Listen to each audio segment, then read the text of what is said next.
That's a coal stove I have in my basement. I was planting some mushrooms and drilling some holes. And I decided to try maple tree, and the maple syrup started flowing, which I never expected this time of year. But they say if it's real cold nights and you get a couple of real warm days, the syrup will start flowing. And then eventually it stops because it stays cold. But anyhow, I got about 4 gallons, and I figured I was going to try it just for the heck of it. It's boiled down. You can see it. I mean, it was clear like water when I started.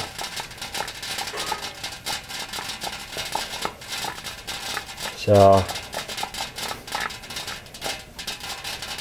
it's 40 to 1 is what you get. In other words, if you put 40 gallons of sap in there, boil it down, so you get about 1 gallon of syrup. That's what it looks like when it's all done. It had a real starchy smell to it at first, and then I could tell right away when I went down something changed. It was a real nice sweet smell like it's supposed to smell. But you can visually tell it changed. They say tell by the temperature. I said that's done. There's no temperature. It's easy to tell. Of course, that's a small amount. Big amount would be a lot harder. Yeah, that's really sweet. Really good. Tell you what, I'm going to try making more now. You can't buy that in the store. Well, I guess you can, but not like that. Good. Real good. Anybody got a maple tree in the yard, got a little bit of time, want to do that. It don't take much to do. There's how much I got out of them couple gallons of sap.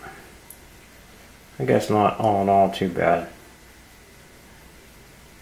It was pretty bad out today, windy, so I couldn't get no outside pictures of how I tapped it, but I'll try to get some tomorrow.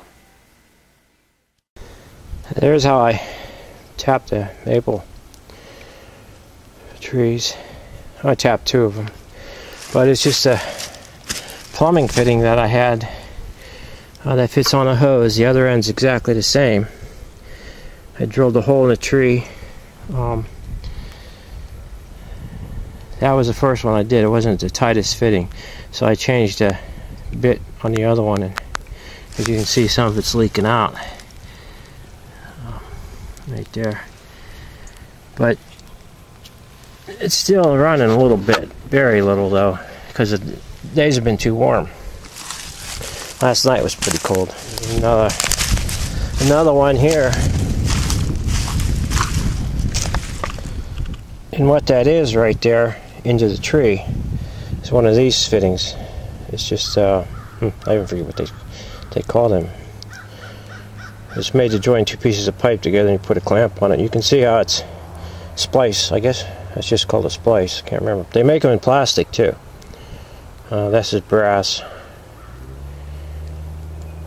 which actually works pretty good, because you can put it in a tree. They sell different sizes. I had it, so that's why I used it. They sell spiles that you can buy, especially made for this, to hook the jug on, or bucket, or whatever you want to use. They suggest using 3-gallon buckets when the trees are really running. That way you don't have to check them that often.